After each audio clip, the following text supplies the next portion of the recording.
Thank you so much for joining us. Just to give everyone a little bit of background, Chris is a founder and president of New Cyber Executive, and this is our third or fourth session, and Chris provides advice and career counseling for cybersecurity executives in general. Former CISO, we're extremely lucky to have you today.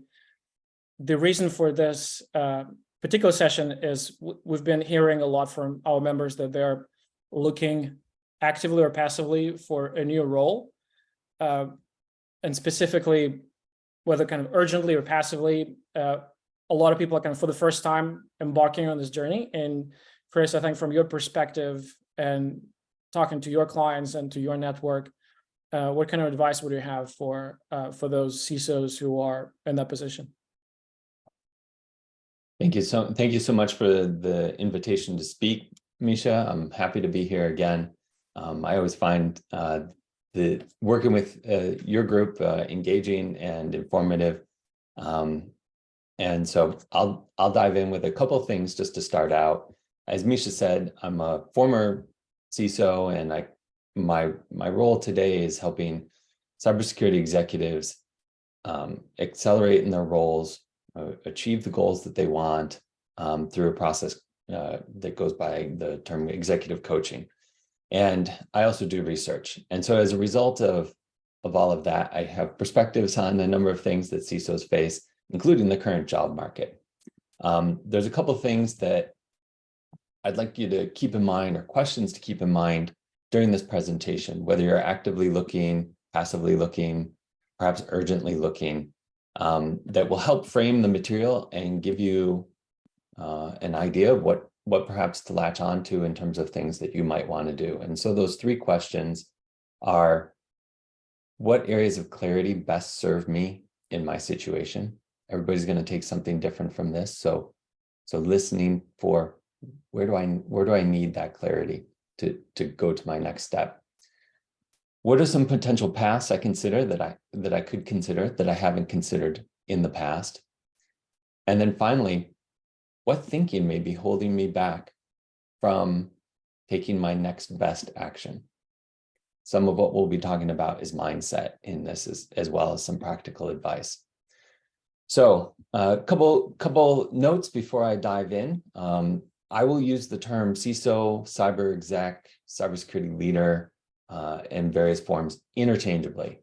In all cases, I mean the most senior level or of a cybersecurity department, or the level reporting to that most senior level, in terms of the audience that this is intended for. All right. So we promised a couple things, and I'm going to, if I can, I'm going to share my screen for just a second, and give me just a second here.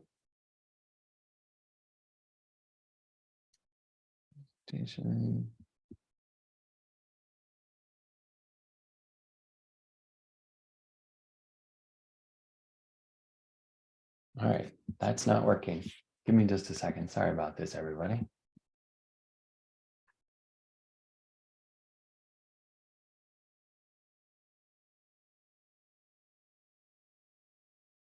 All right, we'll just go with this. So a couple things. Here's the agenda. Went through intros. We'll go through challenges, pitfalls, best practices, and we'll have time for Q&A. One thing I will say is please jump in with questions as you go. Please don't be shy. You know, regardless of how successful you are, there are circumstances that arise that are sometimes beyond our control. There's situations that we face that can be uncomfortable. I'd like this to be a place where you can ask questions if you feel comfortable doing so. The questions to keep in mind as we go through this are here. Feel free to screen capture that. And then I will stop sharing. So let's talk about some of the challenges. And I'm going to break this into two groups. One is external challenges, and the other is internal challenges. Challenges that either through a mindset, assumptions, other things that we bring to the table as individuals that can stand in the way of our job search, whether it's active, passive, or urgent. And so we'll go through those as well. Then some common pitfalls, a couple solutions or approaches, questions that would be helpful to ask yourself before or during your job search. And then we'll get into some best practices around networking, LinkedIn and resume, and interview, things that I have seen and heard and coached CISOs through in their own job searches. So things that are tend to be particular to CISOs. So starting at the top, external challenges. And as far as macro issues, some of the most obvious ones that we're all facing is the economy, the uncertainty around it. And one of the refrains that I often hear is, well, it's going to be tough to find work with the economy and people laying off. And this has been true for a long time, but people are always hiring and people are always getting hired, even during downtimes in the economy. And we'll talk a little bit about that mindset later, and how to overcome the mindset that it's going to be tough and what to replace that with. A couple other things that have happened recently, if you haven't job searched in a while, is the advent of LinkedIn and how important that is to your job search. And then more recently, artificial intelligence-based screening methods that employers are using, which tend to create this sense of an impossible task. We'll talk through that as well. And then micro issues. The companies are facing challenges. The definite risks of financial performance are being prioritized over what I will use the word speculative risks of potential breaches and the downstream effects of cyber programs that maybe are not where they need to be. And this will probably remain this way until the economy lifts a little bit. So at least in the short term, focusing on speculative risks probably is not what will endear you to companies that you're seeking to be employed with. We'll talk about mindsets a little bit around that as well. And another change that has occurred as a result of the broader economic issues is there was, quite frankly, a lot of financial luxury around spending for cybersecurity for quite a while. Budgets expanded, staffing expanded considerably over the last several years. And now that the economy has taken a turn, that's being scrutinized more closely. Other challenges are more fundamental. The economic challenges that companies and the country is facing exacerbated or highlighted trends that were already underway. So, for example, the CISO role is being forced to evolve. The time and sort of the indulgence of past practices of technically oriented cybersecurity leaders is no longer being tolerated, is maybe a word to use here. And there's tougher questions around what is the value of cyber than there has been in the past. A couple things that other things in this space that are more foundational changes is the shift to more formal, and I'll use the word broader education is becoming more important to employers and those that are hiring, because it tends to imply broader skills than what up until maybe 5 years ago was a heavy emphasis on tech skills, sometimes which were self-taught. This trend is actually being led by women in cyber in executive roles, in terms of that education, bachelor's, master's, being more important to folks that are hiring. And so that's something that is going to be accelerate over time. The other big change is a greater engagement and relationship development with product sales, marketing, leadership in those areas, and how that impacts the role of the CISO and how the CISO including those that are interviewing, come to the table and define themselves. And so one of the things to consider in this space as you're looking for work is, what is your story around your approach and your vision for engaging with the business? And then finally, CISOs are increasingly relied upon to inform the board. The State of CISO Influence 2023, which is a study commissioned by Coalfire, where Dark Reading did the actual survey. This is almost doubled from 2021 to 2023. CISOs are saying that they're being relied upon. Back in 21, it was 18% of them responded that they were being relied upon to inform the board. Today, the most recent survey, it's 28%. As far as expectations of the CISO, this is shifting as well. There's less expectation of industry-specific experience and technical skills, and there's a lot more emphasis on things like team fit, business acumen, and what I'll call emotional competence, which is slightly different than emotional intelligence. Emotional competence is the ability to navigate organizations using your emotions. And so these things are becoming more prevalent and more expected of CISOs. And finally, sourcing, or the source for new CISOs, is changing. In the past, CISOs competed with cybersecurity leaders that probably followed a path similar to them. And more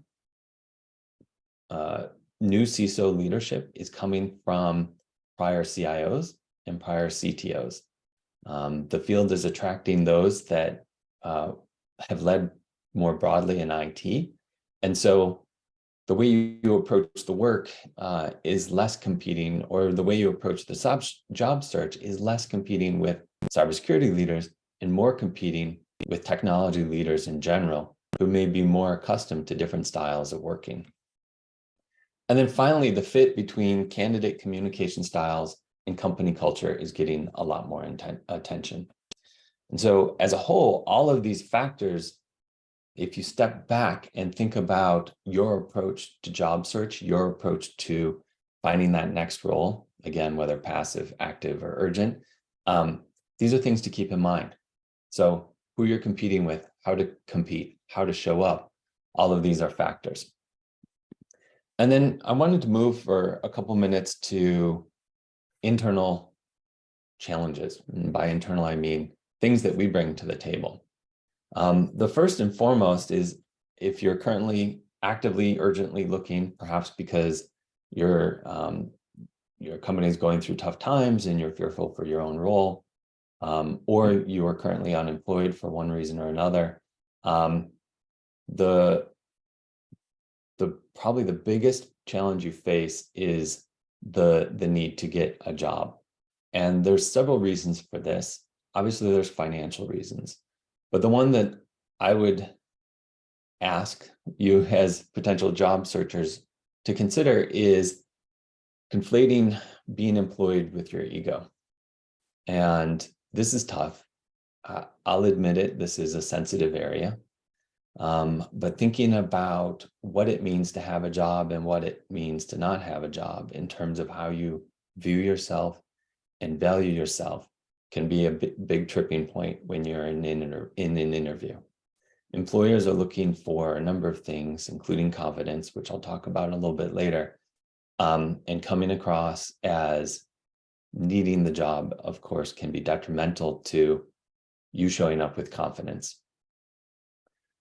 In terms of the down market, the economic situations that we're facing, I have heard from both clients and non-clients, meaning those that have sought my advice on resume review, job hunting, on a short term, or maybe they participated in a research study and had a follow-up question for me, in which I offered some advice. The mindset around the down market itself tends to be a big barrier to wholesale searching and all-in efforts to finding a job.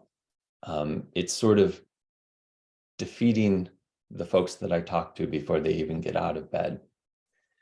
And so the recommendation I have on this is keeping in mind that there are always those being hired and those looking to hire somebody. And if that is the case, there is an opportunity to find work. And if you can keep that in mind, instead of the market and the market conditions working against you, it tends to give you a little bit of a boost. The other thing that has come up a couple times is flood of candidates with the tech layoffs and some of the other things going on. There's a concern that that this flood of candidates will keep you out of the workplace. And so the mindset that tends to be behind that is, and again, this is a tough, sensitive subject, silent rejection. So when you're facing 5 competing candidates, it's a little easier to have a sense that you'll get a word back, that you'll be able to reach out. When you're facing hundreds of potential candidates in competition, that concern, that fear about not getting feedback, the silent rejection tends to creep up in the folks that I've talked to. So knowing that these concerns, these fears exist, can help you manage them better, which is why I'm sharing them. The 2 other things that I want to mention, and these have come up before in other contexts, are meritocracy and technocracy. I can never say that right. Meritocracy being where the work speaks for itself. And whether you're searching for a job or you're in a job right now, this applies equally.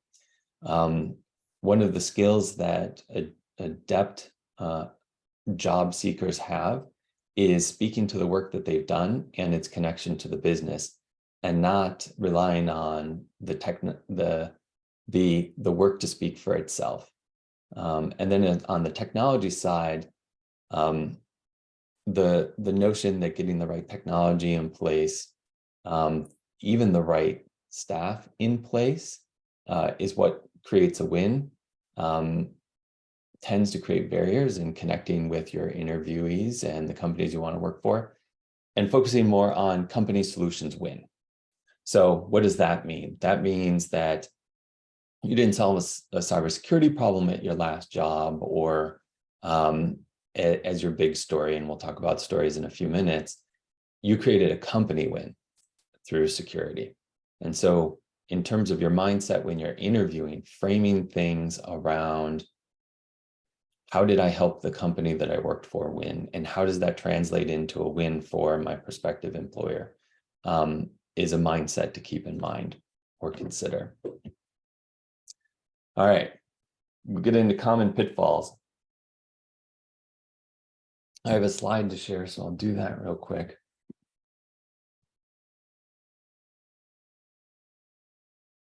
There's 3 areas that I wanted to touch on: self-conceptualization, framing, and then communicating. So starting with self-conceptualization, and if it isn't clear, the more difficult to successfully interview is on the left, and the higher likelihood of success is on the right. So smart versus curious. There's a lot of, I'll say, bravado in our industry, and a lot of people competing to be smart, perhaps smarter than their peers or smarter than the leaders that they serve in a cybersecurity capacity, which is their job to do in terms of bringing that expertise and advice. I would caution against showing up smart. And what I recommend is showing up curious. And when I say curious, it's curious about the pains that the company faces, the challenges that they face, the situation, the specifics of the company within the industry in which they're in. Show up with some questions, show up with curiosity.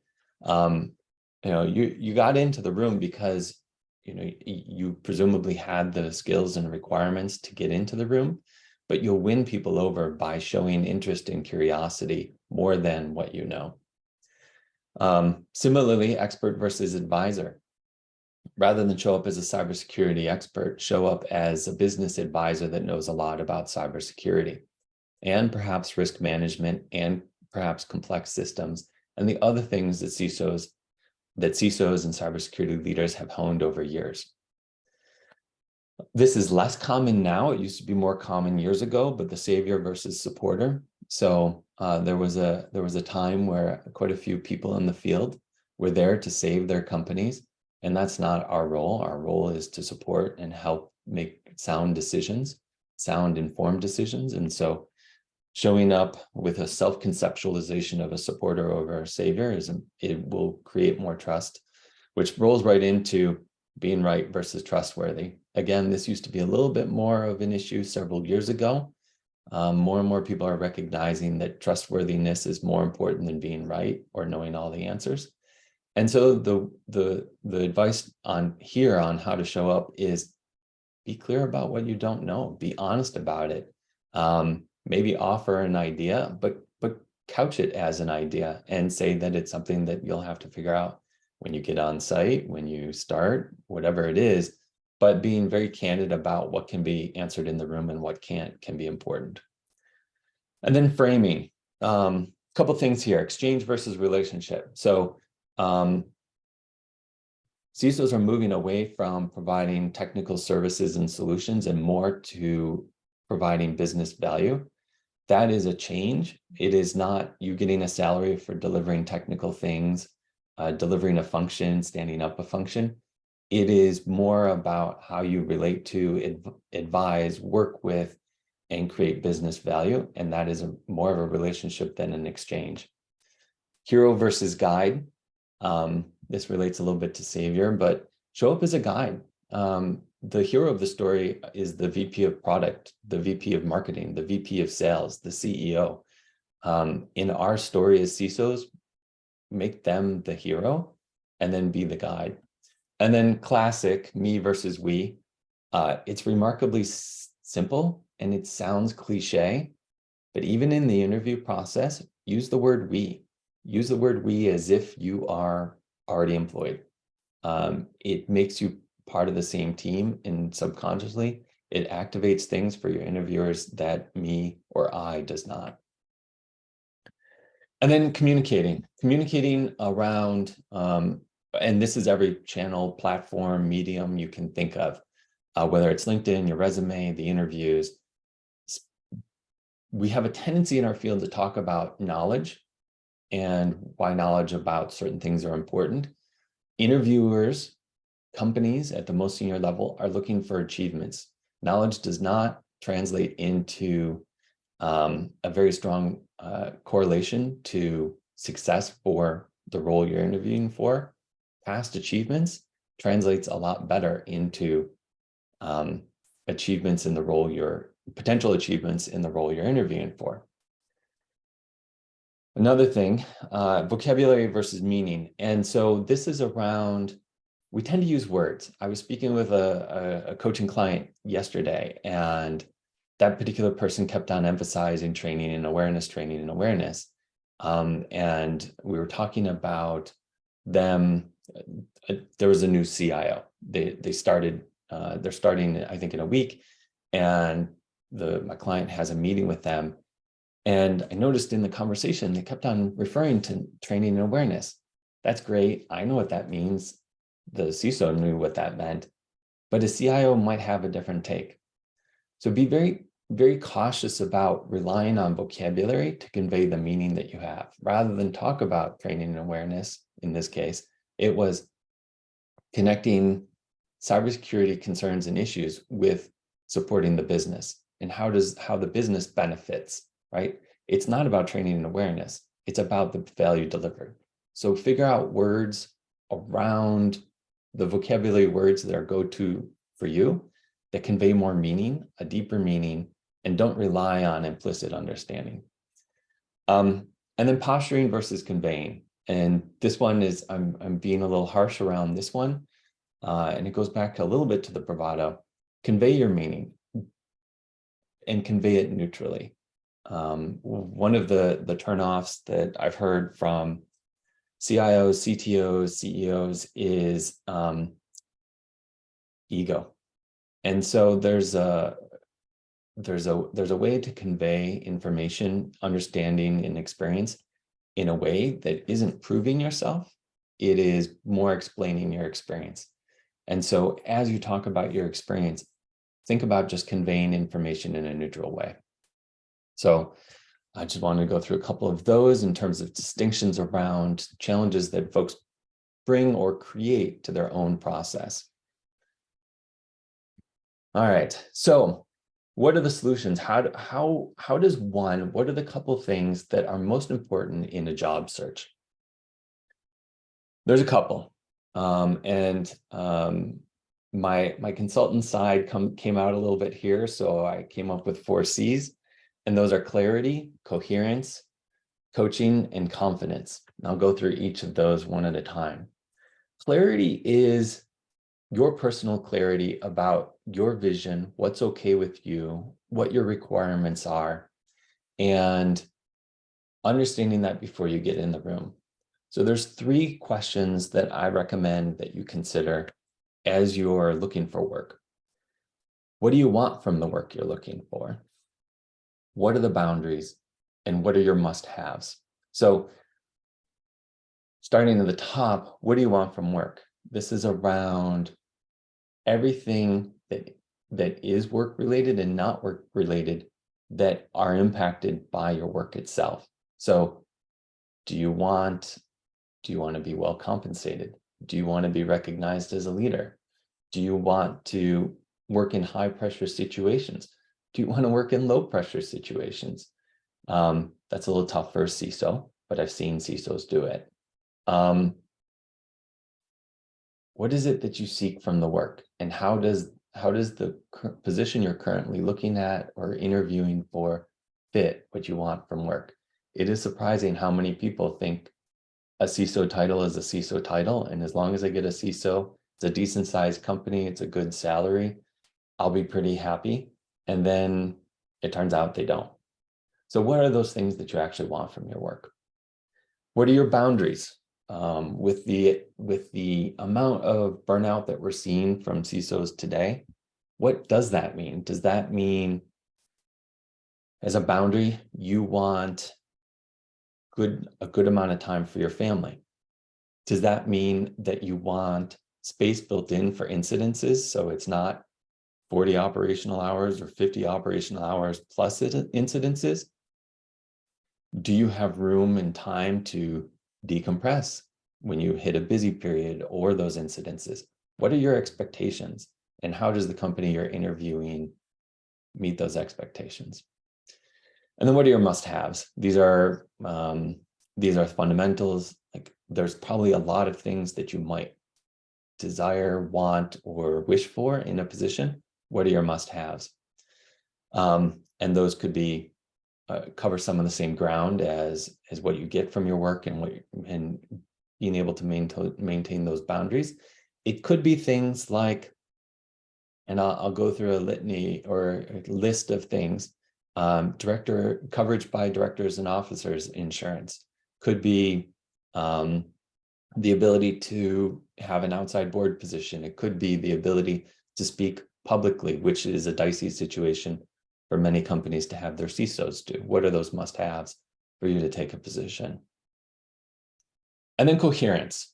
So moving on to the next thing, this is really around how you show up and look like you are internally consistent. And this stems not from the details of your job background, the way you sort of explain your experience. This goes more to the heart of what are your values? What are your key themes? What is those set of stories that you bring to your interview process that allows somebody to see your whole and see it consistently and have a sense for who you are? I'll sidebar for a minute about key stories. One of the effective ways you can interview is to have literally, prior to your job search or during your job search, sit down and identify 5, 6, 7 key stories from your career. Could have been early in your career, could be more recent. They should include things like a challenge that you overcame, something that you learned, how it affected your career, how it benefited the companies that you worked for, but have 7 stories. And the reason I say 7 stories is sometimes it's hard to anticipate all of the questions that an employer may ask. The 7 stories provide a source for you to be able to answer those questions in a way that is meaningful, relevant, and comes directly from you, as opposed in your own experiences, as opposed to a theoretical answer.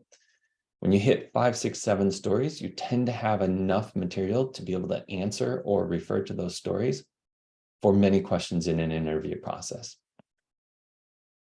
So that was coherence. And then coaching.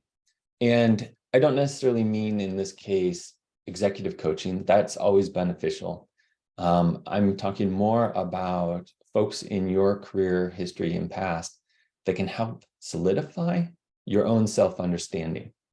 And so that can be going to old bosses, old colleagues, perhaps even current colleagues, if you feel comfortable doing that in your job search process, and asking them, what was one thing that I did well? What are 1 or 2 things that I could do to improve? And if once you hit 5 or 6 people that you can find that can answer this question, you'll start to see patterns and themes. Use those patterns and themes as you talk about yourself and as you relate your stories in the interview process. And then the 4th C I wanted to talk about is confidence. Confidence is tricky. There are many sources for perhaps slightly lower confidence than you'd want going into a job interview. Some of them, and this comes out of the research I've done in job transitions, some of them include not believing you deserve the job. It's surprisingly prevalent how often that actually occurs. Another one is not knowing how you fit in the workplace, in this particular culture with this particular set of executives. And then finally, we talked about this a little bit earlier, being worried about your chances. So what do you do with those? How do you eliminate those from barriers to showing up the way you want to in an interview?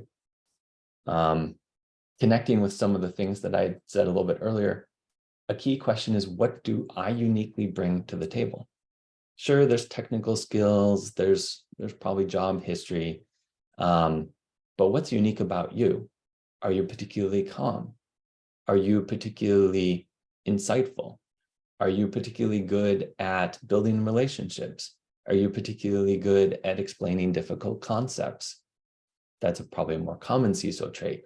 But as you talk to those 5, 6 people to get your sort of coaching on what your skills are and where you excel, listen for those unique things that you say, yeah, that is really me. That is something I've thought about myself, and that's something I've heard. Bring that into the job interview process and connect it with the work you're being asked to do. One bit of advice here, don't ask other CISOs. There's a couple of reasons not to do that. Most CISOs haven't seen other CISOs actually work. They just see the public persona and how we talk to one another. They're not going to have the insights you're looking for. And often they will have the same, perhaps blind spots or biases that you do. Go outside of that. Go to non-technical former colleagues, or even technical former colleagues outside of cybersecurity. And then the other part of confidence is knowing what you'll bring to the organization. And it would be difficult to do this perhaps for every place you apply, but it would certainly be useful to do this for every place that you interview. Out of the gate research can be really helpful to understand what the key issues are for a company. The thing that I typically recommend is looking, particularly for publicly traded companies. They file a 10K once a year, and that has a risk section. And that isn't just cybersecurity risk, it's enterprise risk. But understanding what the organization is concerned about is a good place to start, and a good way to start anchoring your language and the way you talk about how you'll solve and approach problems using the things that they already know they're worried about. The other thing to look for is thought pieces from leaders at the company. This can be interviews, this can be articles they've written, it could be profiles on them. It could be if they're active enough at this level, blog posts or company posts on the on company websites or major media articles. Look for that. It gives you an insight into the leadership and what they're looking for. If you can, get inside baseball. So these may come from alumni connections, former colleagues, former classmates, going back, if that makes sense, to college, to find out from people that currently work at the company you're interviewing, what the culture's like, how people operate, how decisions are made. Those give you insights into how to respond to questions within an interview. If a company is very collegial, for example, and you come in very strong from a command and control perspective, it's going to be difficult to overcome setting the wrong tone at the start. And it's going to move you further down the list. So getting that inside baseball can be incredibly important. You can also check things like Glassdoor. I always take those with a grain of salt. There's a lot of complaining on Glassdoor, but it potentially can give you some insights. The other thing you can do is, depending on the interview sequence and how much access you have to HR up front and what your first interviews are like, ask questions in real time in flight, show some genuine interest. In this process, I recommend avoiding some of the classic questions like, what keeps you up at night? What are your important assets? Stay away from those. Think more about quick wins in terms of the business, not what you need to do as a cybersecurity leader. I know that sounds counterintuitive, right? Our jobs are to protect the company, but the quickest wins you'll get, and the thing that'll get most people excited right away, is if you remove a thorn in their side. So take some time and figure out what that is. Figure out what their biggest pain with cybersecurity is. Figure out where cybersecurity is slowing down top line, bottom line, revenue, product, whatever, and be interested in that. That will indicate that you're business oriented, and it means that they're going to get a quick hit of benefit right out of the gate. And then when you do float quick wins, if you do, again, think about enabling the business. Think about how you can help product, help sales, help marketing, and think less about what you're going to achieve from a cybersecurity program perspective.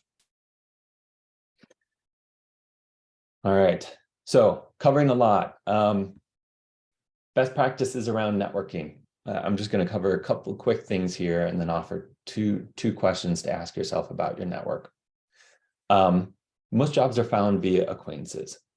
Research backs this over and over. So getting out there, talking to people, not just your closest 5 people, but rekindling relationships with people you haven't talked with in a while. It doesn't have to have an agenda. It can be just, hey, I haven't talked in a while. I'd love to see what you're doing.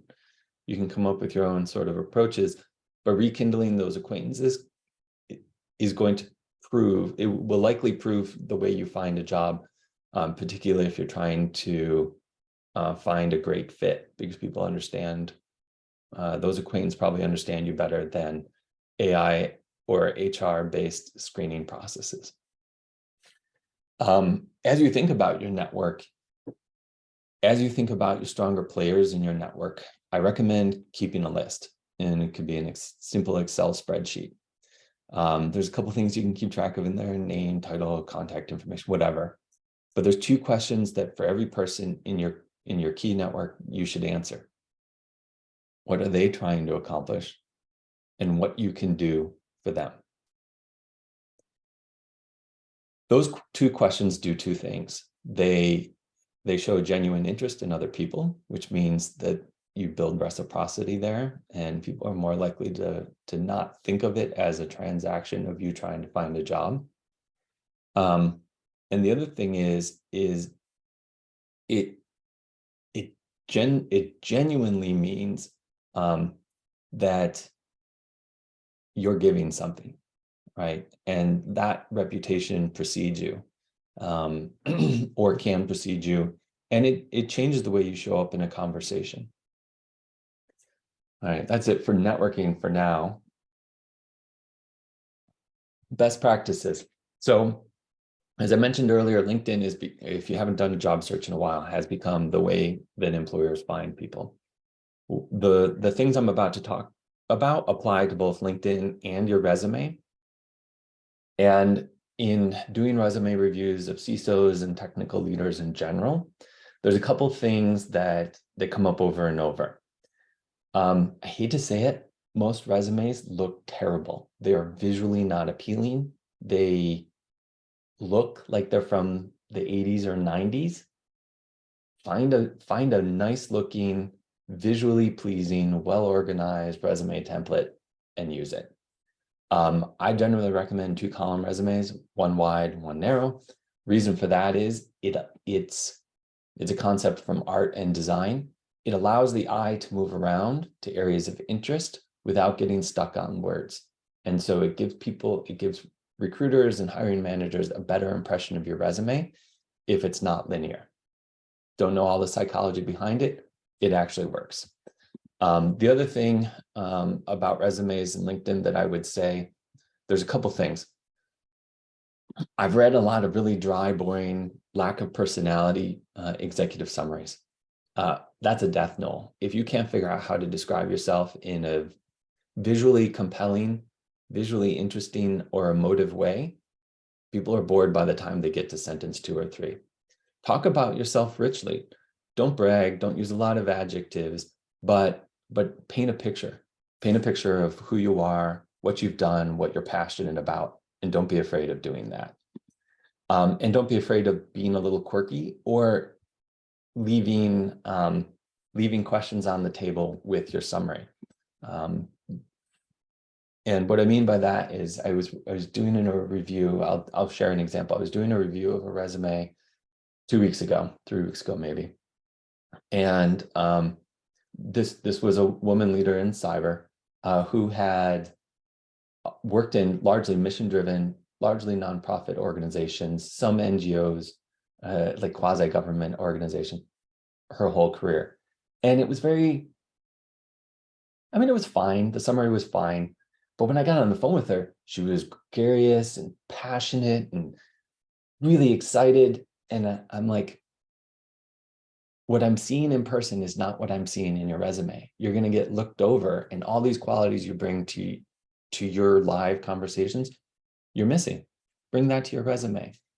And so we reworked her summary, and she stepped back and she's like, yeah, this is me. I feel so good about this. Do the same thing for yourself. The other thing I'll say about the summary, every word, every sentence counts. So literally, as you're writing your summary, take out one sentence, put it on a blank piece of paper or Word doc, whatever. Look at it and say, would I hire me based on this sentence? If the answer is yes, leave it. If the answer is not sure, maybe, drop it or rework it. Make every sentence count. The same goes with your LinkedIn profile. A couple other quick things. Achievements, not responsibilities. So do not talk about being responsible for 20 people. Do not talk about being responsible for a multi-million-dollar budget. Nobody cares. What did you do with it? What did you achieve? Did you grow the budget? Did you become more efficient? Did you simplify the tech stack? Did you whatever? What did you achieve? Show, don't tell.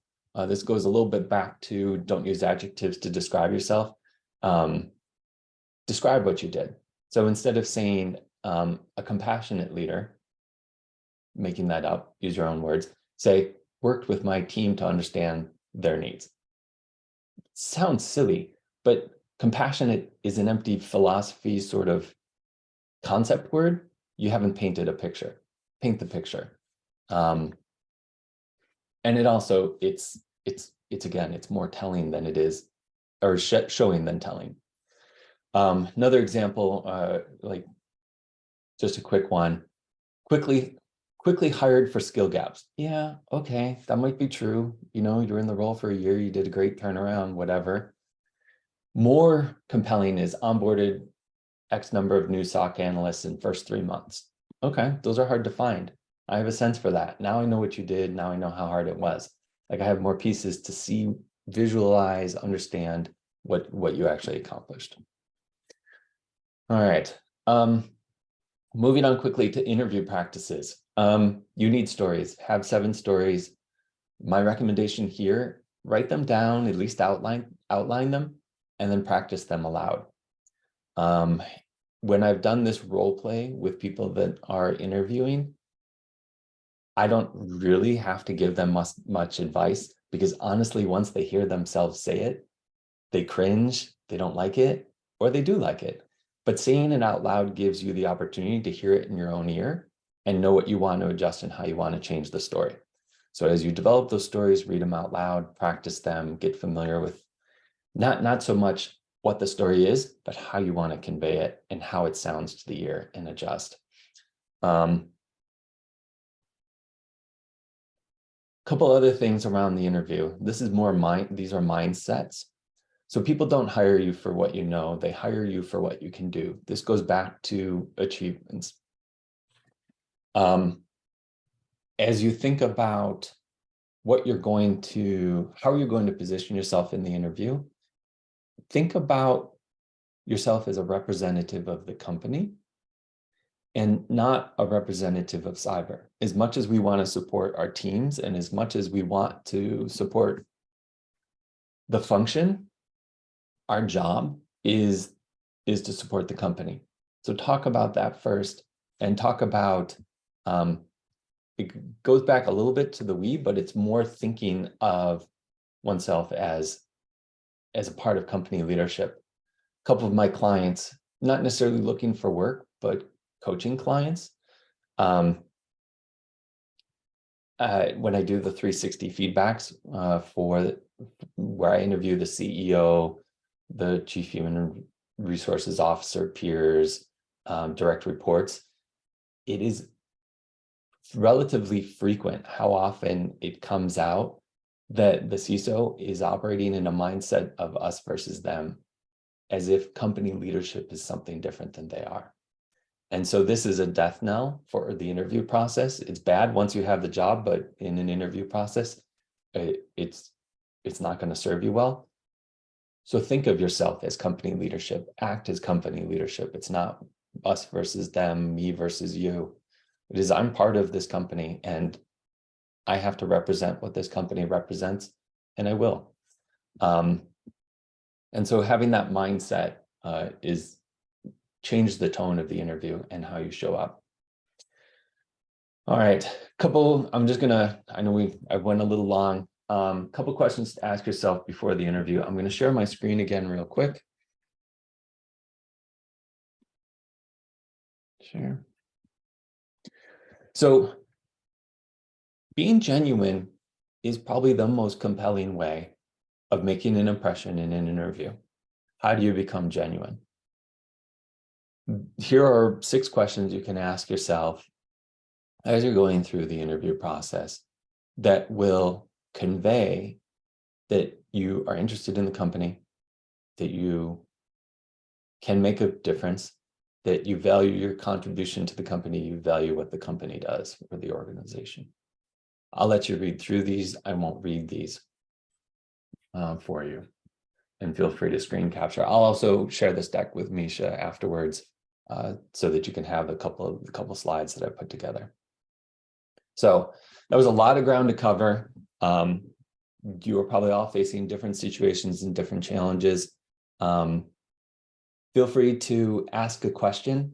And if it makes it any easier, feel free to ask the question as a hypothetical in terms of, it might not be something you're facing. It might be something you are facing, but what would one do in X situation, or how would you face a challenge around Y?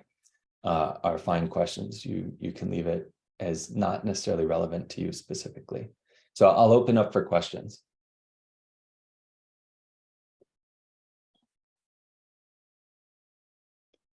Well, I'll jump with the first one, as I think people are maybe still on mute. Well, first of all, Chris, thank you so much. This was tremendously helpful. I think it's very nuanced, very on point, and obviously coming from a lot of experience and a lot of kind of exposure to that side of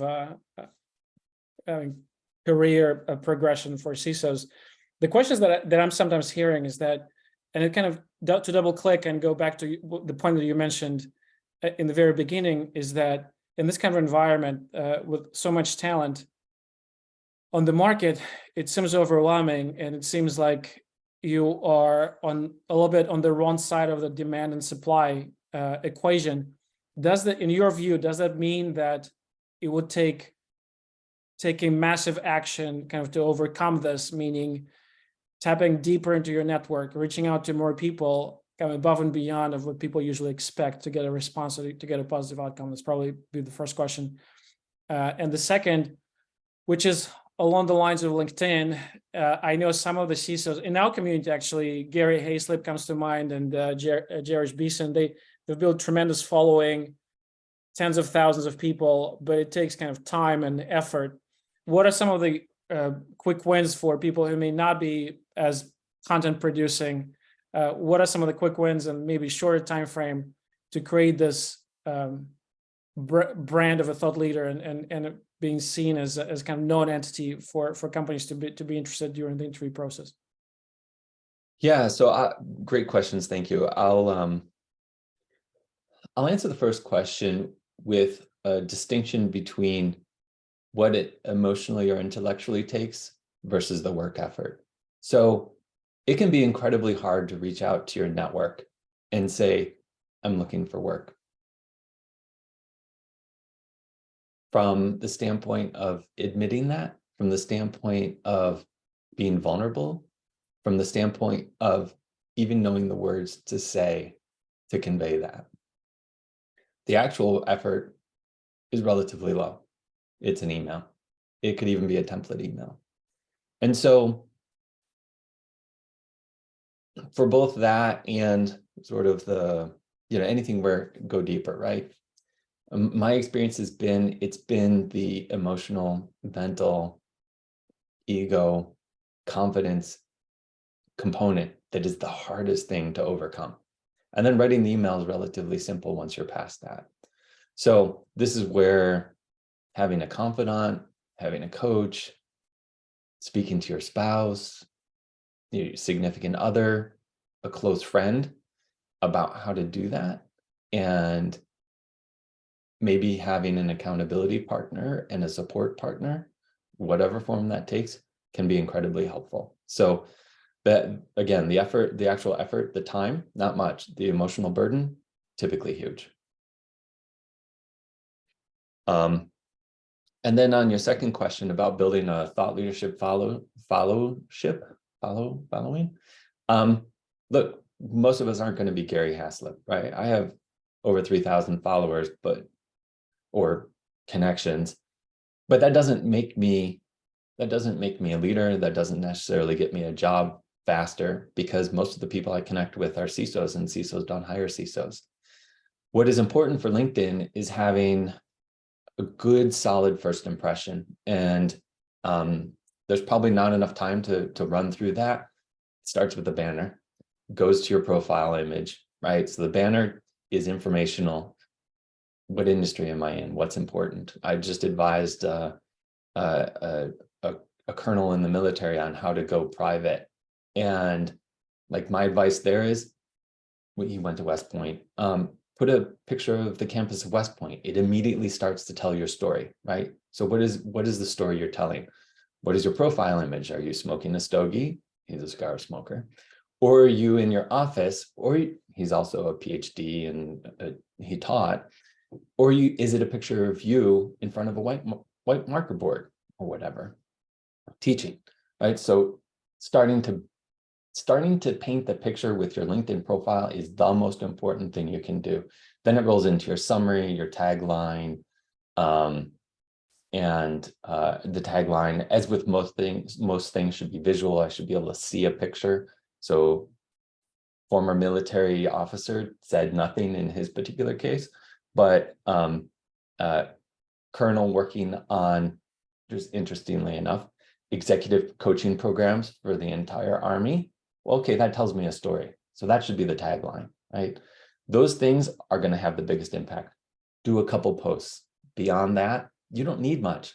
Just offer a little bit of your personality, maybe a little bit of insight in a post. probably don't post as much about technical things to wash out the perspective that you have as a leader. Focus on the leadership and culture and sort of approach perspective in 1 or 2 recent posts. That's all you need. You don't need a huge following. You're just trying to get past HR and a hiring manager. Certainly, makes a lot of sense. Well, asking the group, do you have any other questions for Chris? I do this, Mohan. Thanks a lot, Chris, for taking time, and Misha for setting this up. What does it take for someone who is trying to become CISO for the first time, right? I think you're not there yet. You have a lot of circle around you, but how do you make yourself visible, right? And you are ready for that role, as opposed to being looked at for what skills you bring. Yeah, it's a big question. For someone who has not been a CISO before, there's a concept called readiness. You can't demonstrate you can be a CISO. You can demonstrate that you're ready to be a CISO. This topic deserves a lot more time, and I've talked about this in other forums and a little bit in some of prior discussions with Affinia. The shortest answer I can give is demonstrate business leadership. Technical leadership is fine, but that's table stakes. That doesn't differentiate you. Talk about culture, talk about teaming, talk about value to business, and build your muscles around those too. Like, if you don't have a foundational understanding of finance, go get that. If you don't have a foundational understanding of marketing, go get that. Same with sales. Those are some of the biggest things that, assuming you have a pretty decent technical background, those are the biggest things that will get you the work, because you'll be able to talk in business terms, which is what is expected of CISOs. Excellent. Thank you. Chris, I have a question. Thank you so much. Very informative. A lot of the techniques that you talked about were sitting at the table or the interview process. You did talk about some strategies to get to the interview. Now, there's only, we all know, there's typically one CISO per organization, so there's kind of limited pool of organizations that are looking for those type of individuals. But I think the challenge is getting to the table to convey some of the things that you just, enlightened us with, right? It's, talking about painting a picture, understanding the business. Those things are perfectly, they make good sense. I've practiced those, but trying to get to the table to discuss some of those things in more details is not as difficult as getting to the table. Yeah. So this is where your network comes into play. yeah. I mean, it's I wish I could say it was easier. I wish I could say we had magic solutions for getting around AI filters and perhaps less than how would I put this?